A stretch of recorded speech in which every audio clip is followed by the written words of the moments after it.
welcome to Canonical, the podcast that takes literature out of the classroom. I'm James Shao, and with me, as always, are my co-hosts, Sam Spieler and Iad Darris. Hey, hey, hey. Good evening. I love that you guys did not say exactly the same thing. I was avoiding it on purpose.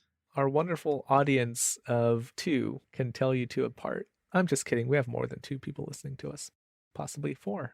Today we are continuing our discussion of Anthony Marra's The Tsar of Love and Techno, the last book in our series, A Novel in Stories. Our discussion today may contain spoilers. We have a spoiler-free review episode, which was published last week. You can find that in our archives. If you're joining us for the first time, we are also on Reddit. You can join that discussion by clicking on the link in the episode description. And if you'd like to support us, you can use our bookshop.org link. That's also in the episode description. We are on social media at Canonical Pod. So Sam, you want to talk about the historical significance of this book. I want to bring in some of the historical context, that's for sure. I don't know about significance. Boring. Get it right, Sam. Yeah, I want to talk a little bit about Chechnya, because that's an area of the world I don't know much about, or didn't before this. If you're like me, you're probably familiar with a lot of the Cold War era things that are portrayed in this book. Because you're old, right? No, just because I think that stuff has been longer in the common knowledge, I think. Whereas the two Chechen wars in the 90s are a little more localized. They're not as widespread. So I want to talk about those a little bit. There have been hostilities between the Muslim majority Chechnya and... You gonna laugh at me throughout this spiel? I'm just laughing because I'm like, oh, okay, here comes a history lesson. I'm interested. I love history. The conflict between Chechnya and the rest of Russia, or the Russian powers that be, goes back centuries to at least the 1700s. But this book is concerned with the First Chechen War, which ran between 1994 and 1996, and the Second Chechen War, which started in 1999 and officially ended in 2000, but there were continued hostilities until 2017. That first war is the one that Kolya gets sent to first. It'd be quite a feat if we was sent to the second one first. Yes. This was right after the fall of the Soviet Union. So power structures had been crumbling, and Chechnya was tired of being mistreated for a long time. So in 1991, Chechnya declared independence as the Chechen Republic of Ichkeria, and thousands of non-Chechen ethnic people were displaced due to the conflict. But Russia, which was then under President Boris Yeltsin, having just come out of the Cold War, they were not prepared for the ferocity that they faced in Chechnya, and they eventually withdrew a couple years later. Fast forward a few years, though, under Vladimir Putin, Russia fought back against an Islamist infiltration of a neighboring region beginning in 1999. And from what I gather, Putin used this as a justification to invade the small Chechen Republic. And by early 2000, Russia had almost completely destroyed the capital of Grozny. And both sides suffered large numbers of losses, including civilians in internationally condemned attacks using banned weapons like cluster bombs. Not to sound too much like an apologist, because I know it's dangerous to be too pro-Russia right now, but just for the sake of clarity, we call it a Chechen Republic, but it is still part of Russia. And to say that they're invading the Chechen Republic, it might give people the impression that they're invading a foreign country, which of course they would never do. They're moving troops into a part of their own country, which, as I understand it, the Chechens have been given some kind of autonomy, but it's still part of Russia. Yes. If I remember right, after the first war, they were kind of given this status of autonomous republic while still functioning under the Russian flag. It's like Tibet, which has never caused any issue for any country ever. And you don't have to worry, Iad, because it's a Muslim territory, and anti-Muslim sentiment is always fine. Plus, we have only 4 listeners. What's the chance that one of them is going to be Chechen? But yeah, I think Putin probably used this Islamist infiltration of another Russian area to attack what already was part of Russia but needed to be brought into the fold, I guess. A deeper hug. A bear hug, you might say. So this book was published in 2015, and as we speak, cluster bombs and other banned weapons have been dropping on Ukraine. Allegedly. Allegedly. And similar disinformation campaigns are allegedly being employed, just as they were during those two wars. So why write a book like this about Russia now, or rather in 2015? Is this just a reminder of how the more things change, the more they stay the same? Are there other lessons or takeaways here? If I were to answer this at a very surface level, Marra says he wrote this book because he was looking for a book like this, and there wasn't one in English, so he wrote one. I feel like that tells us something about the audience.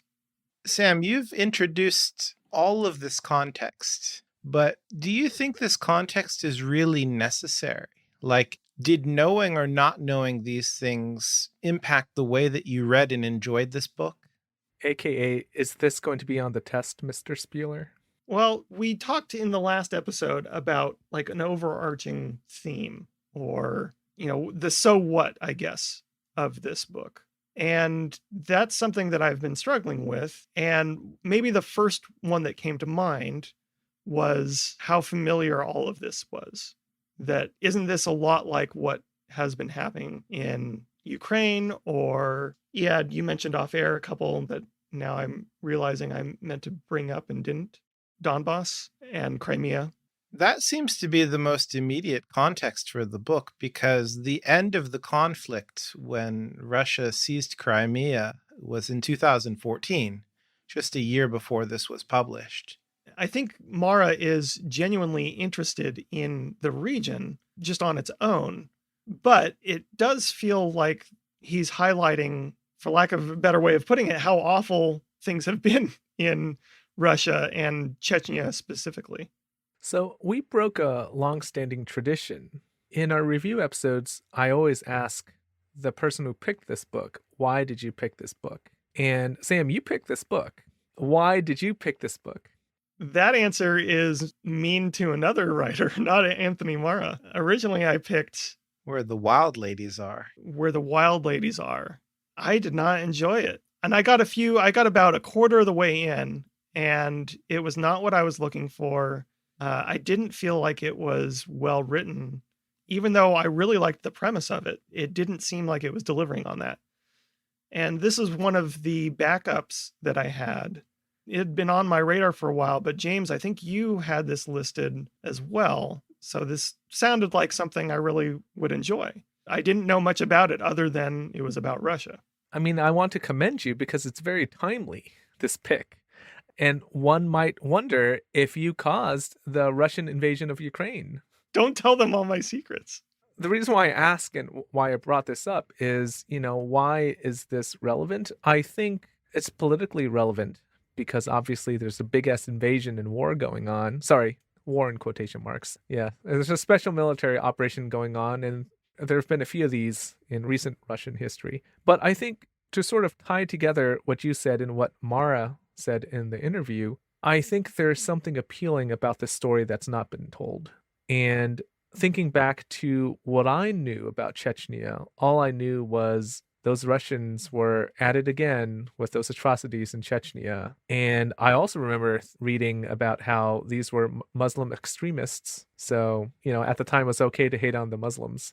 Well, in the same way that in Ukraine right now, supposedly Putin is going after neo-Nazis. That's his justification. Yep, got to get rid of those Nazis. So, hey, there's someone that everyone hates, so... Yeah, it's always good to take out fascists. Yeah, I mean, I think, if we sort of put it all together, that's what's important about this book, right? That's what's significant about it. It is covering some not as well-known geopolitical conflict that has some importance to our daily life. It gives us that kind of literary tourism that a lot of people read books for, in that it shows us the inner lives of people who have to live through these very difficult times. So for me, that is the why of the book. Do you feel after finishing this book that you understand anything more about Russia or Chechen people?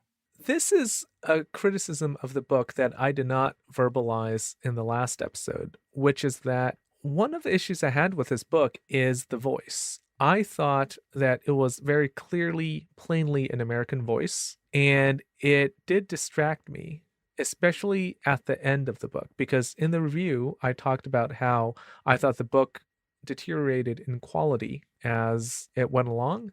And I thought that in The Leopard, the voice was fine because it's a historical voice. It's a retelling. One of my favorite writers is Andrea Barrett, who writes primarily historical fiction, historical short stories. And you can get away with that. There's a historical fiction voice that you can employ. But when Marra writes about these contemporary characters, it is not very believable. It feels like I'm reading Americans talking. Let's pause that for a second because we'll get to that next week. But I do agree with you. But, in terms of all of this context that Sam is bringing up, I think it's true that you could enrich a novel by understanding the historical context, but I don't know if it really enriches this book because I think that this just seems like some historical facts from Wikipedia that just kind of float on the surface of this book, and they're not really part of the construction of the book. That said, I don't know if it matters because I don't think it is really a historically engaged book. I think it is more of a historically superficially decorated kind of plot-driven adventure story. This kind of goes back to what we were talking about in the last episode, that this is more plot-based than anything else. Could you draw any connection between the mining town, Krusk and Grozny?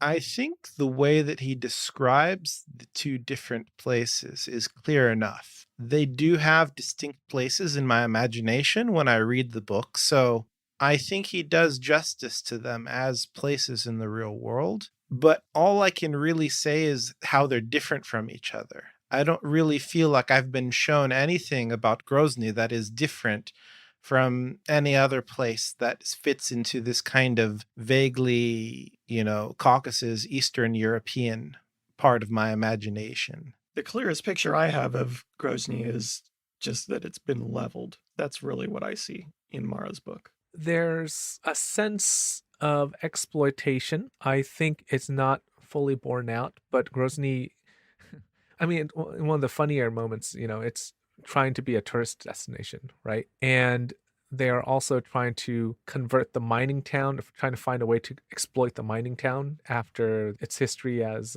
was it like a nickel mine? So there's that, the exploitation, the sort of redefining of the town or city. I think there's something about how in both places, like in the mining town, men only live till they're 40? I think that's what the age is. And in Grozny, it's kind of the same. It's like a war-torn city, but it's a very tenuous connection. You get a sense like this is what it's like to live in a place where death is around the corner, that people are miserable living in both.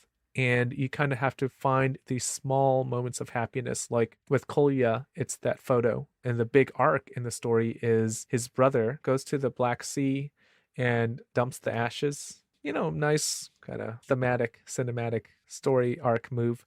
But there's this idea that, right, it's a place of unfulfilled promises where lives are cut short. And it's a place where people don't have much happiness and you just have to deal with it.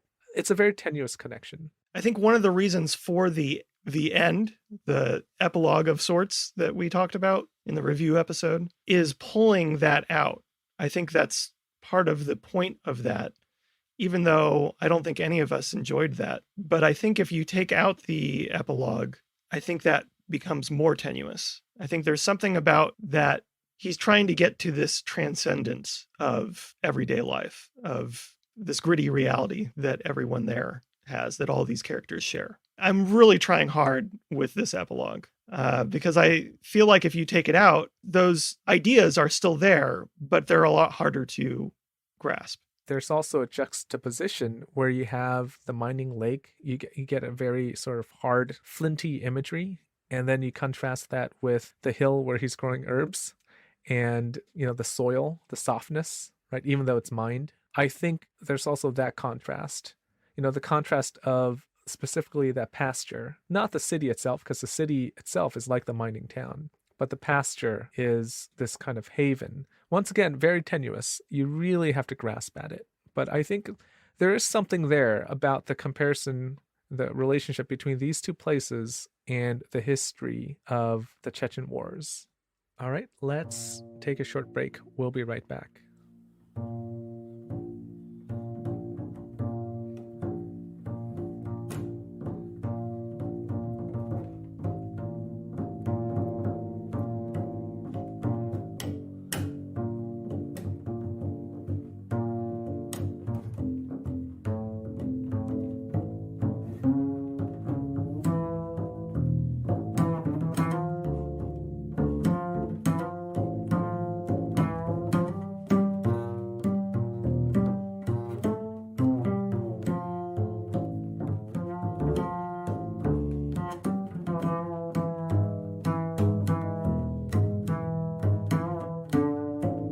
Welcome back. So, Sam, you want to tell us more about history? Sort of. So while reading this, particularly the first story, The Leopard, the various protests in the US of 2020 came to mind. The Black Lives Matter protests. Protesters were toppling statues of slave owners and Confederate army leaders, demanding that they be removed from prominent spaces. And detractors likened this to Soviet-style erasure and called it Orwellian in nature. In the opening story of this book, a censor is tasked with scrubbing images of disgraced figures and disappeared former party members from works of art. Is this, in fact, the same thing? I would say it's quite clearly not. I think that when people say that it's kind of Soviet-style erasure, they're not being really genuine at all. How is it different, though? Well, I think if you're talking about taking statues down, it's not saying that you are going to erase people. It's saying that you're not going to celebrate people. Having a statue of somebody in a public square is a gesture that says this is an important and valuable person that we should celebrate. And by acknowledging that somebody did exist and live in the past and did things that are notable is also not the same thing as celebrating that person. And I don't think anybody involved in the protests in 2020 was saying that we need to forget that these people lived or ignore what they did. I think, in fact, they were saying just the opposite. I will say, if I can defend the racists a little bit, I'll say that you're right, Ed. There's a difference between erasing and not celebrating. But I think during those purges in the Soviet Union, especially when leadership was being handed over or changed or violently taken, people were removing statues. So technically, that was happening as well, except it just didn't stop there. It wasn't just removal of a statue, it was also erasing them from history. So they took it 5 steps further. But yeah, it is very different in kind, but it's similar in that one way. Well, I don't know what happened to those statues in USSR, but most of these statues that we're talking about in the US, they didn't get destroyed. They didn't get melted down or anything. They got removed and moved out of the public square into museums or, courtyards that were not in the center of town. Private shrine to racism. Right.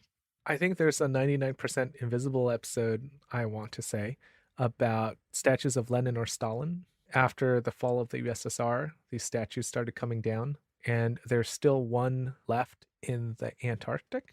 The one in the Antarctic, I think, according to that episode, is slowly getting buried by snow.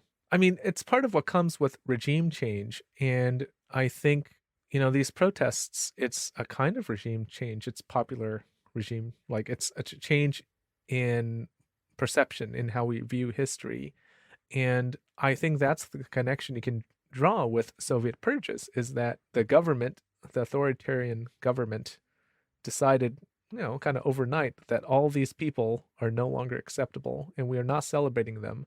And not only that, we are going to kill them and also pretend they never existed. Like those last two steps are the extreme steps, but removing statues and paintings of people, I mean, that's the first step. Last I checked, school children here were not tasked with pouring ink all over General Lee in the history book. I mean, I could see that happening. Really? Yeah. Is this where we yeah. go back to CRT? You said this was a leading question. I mean, where is it leading to? When I said leading, I meant more like I already have an idea in mind. I already have a conclusion, and we've all already reached it. So I'm the only one on the side of the racists. That's what you're saying. Yeah. But this brings me to something else that we talked about a little bit last week. We were struggling with themes. And I think one of the themes that Marra returns to over and over is that of editing, especially of images, but in a broader sense of truth. I don't remember what book it was, but at one point in this podcast, we discussed the idea of categorizing the current era as one of post-truth. Is there a connecting message about such editing that runs through these stories? Or am I grasping at straws, like you said? I think that this is the least tenuous theme that we can talk about that is present in this book. I think there's more evidence for this than any of the other ideas that we were discussing earlier about maybe this is here, maybe this is not here. Like for me, this idea of erasure, of remembering our past, of remembering our family, I think that is one of the central ideas in the book. Is he saying anything about it, or is he just connecting dots?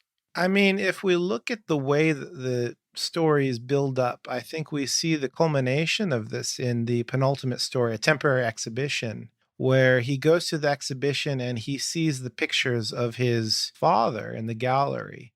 It's a very moving thing for him. And I think that there is satisfaction when we see those dots finally connected, but it's the same thing as tying up strings that I mentioned in the review.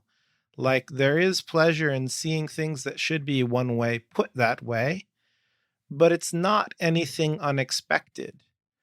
If you asked people who hadn't seen a picture of their father, would you like to see a picture of your father? They would all say yes. So there is no new knowledge or no new human emotion being presented to us. It's rather the fulfillment of something that we already expected and already desired. Well, I mean, okay, there's more than that. I mean, it's also saying that, for example, the pasture painting, this idea that you can redefine it and paint over it, restore it. It's not saying anything especially new, but it is interesting that this painting means different things to different people. I would say that's the most interesting thing about memory and remembrance that this book says. Because if you kind of trace what happens to this painting, first, it is corrected, redacted by Roman Markin. Then it's in that Chechen explosion. Then it's restored by the bureaucrat who paints his dead wife and son onto the painting. And then it's sold to help pay for his girlfriend's reconstructive eye surgery or whatever it is. And it's bought by Galina because that's where her ex-fiance died. And then she's being divorced. So she gives it to her ex-fiance's brother, who then brings it back to because he wants to find out where his brother died. And the painting ends up back in the museum. So this path of the painting is the story. It's the story of the book, the linear plot of the book, and is tied together by this painting that means different things for different people. And over the course of the book, the painting gains weight. Like there's more meaning attached to what the painting represents. It's not especially new, though. It's not saying anything new and interesting, but, it's a nice artistic flourish that Marra does. To add something new that I don't think is really part of the novel or part of the book, it seems to indicate that there is no primacy of the work of art as it's created, because it's saying, at least in my reading, that the changes that Markin makes are as valuable as the things that Zarkov Yeah. makes. As legitimate. And the things that Ruslan Dokharov adds are also as valuable as the things that Zakharov or Markin adds to the painting. So in this sense, you could say that art is kind of a communal practice where the artist doesn't really have a special role in this whole thing. It's just the originator, but everybody else's contribution is equally valid. Now, this is not something that I'm sure that Marra is even thinking of, but it is a way to look at it. And kind of in parallel with that is the way that this picture of Kolya's mother in the leopard print bikini in the kind of disgusting lake that they have in their town is passed around among the army buddies. And they kind of jerk off to this picture of his mother in a bikini. And when his army buddy is talking about his wife, they all kind of think about his wife as if it was their wife. So it's kind of like you don't own things, but you share things with other people. Things that you think are private or personal don't end up being yours forever. I think it is somewhat intentional. I think the reason why we're saying this is a bit tenuous is Marra doesn't focus in on this. It's also about a lot of other ideas and feelings in the book. And this, I think, is the most interesting idea of the book, but it's not the focus of the book. Because you could then extrapolate from this and say, that he's making some kind of commentary about communal living. Like the book starts with this kind of idealistic true believer who believes that society is becoming better, who believes in the Soviet system. You said that you didn't think this was the central concern of the book, and I kind of feel like it is. I think you have to do quite a bit of work to say that this book is about reinterpreting art and about how art doesn't belong to any one of us. I think it's definitely present. Okay, I guess that specifically, yes. I guess I was thinking about the larger idea of changing images, changing stories, changing one's past. I'll tell you what would have swayed me. If these people in the novel had acknowledged themselves as being part of one community, it would have made more sense, because then the way that these images were passed around and the way that they were altered and repurposed by other people would have connected more with the characters. Because the characters kind of operate independently, not always, but a lot of times they are separate from each other, they don't really feel like a full-fledged community, which, we could say is an even more interesting thing, is that we are parts of communities that we're not aware of. And we're parts of communities of art making and communities of interpretation that we're not aware of. But again, I'm wondering, is that really in the book or is that me? Yeah, and I said before that it's not very focused. And what I mean by that is, for example, there's the first person plural story where it's not really about reinterpreting art. It's about the stories that communities tell each other. The one celebrity in our town, it's not about reinterpreting art. It is about community. It is about someone who leaves and comes back and who's left behind. But at that point, you're just broadening this idea so much. You're saying, well, it's a book about groups of people in society. I don't think it ever really says, like, the question is then, what is it saying about how society should operate or how society does operate? I don't think it says enough about that. Whereas you could make a more positive and more limited but focused statement about what it's saying about art and the importance of the painting and redefining art. Like, that's, for me, a much cleaner thesis if you were to write a paper about this book. Just to go back to this very unfair comparison to Toni Morrison that we had brought up in the last episode, I think the difference between an Anthony Marra style writer and Toni Morrison is when you read Morrison, you have the feeling that everything that you interpret in the novel is something that she put there and meant to put there. And when you read Marra and you discover something that you like in the novel, You don't know if it's him or you. But he's a damn fine writer still. All right, let's conclude here. Thank you for listening. If you thought we were off base with our reading of this book, you can let us know on Reddit or on social media at Canonical Pod. If you enjoyed this podcast, you can give us a nice review on Apple or your podcast platform of choice. Next week, we'll be back with more in-depth discussion of the Tsar of Love and Techno. Till then, happy reading. We'll talk to you soon.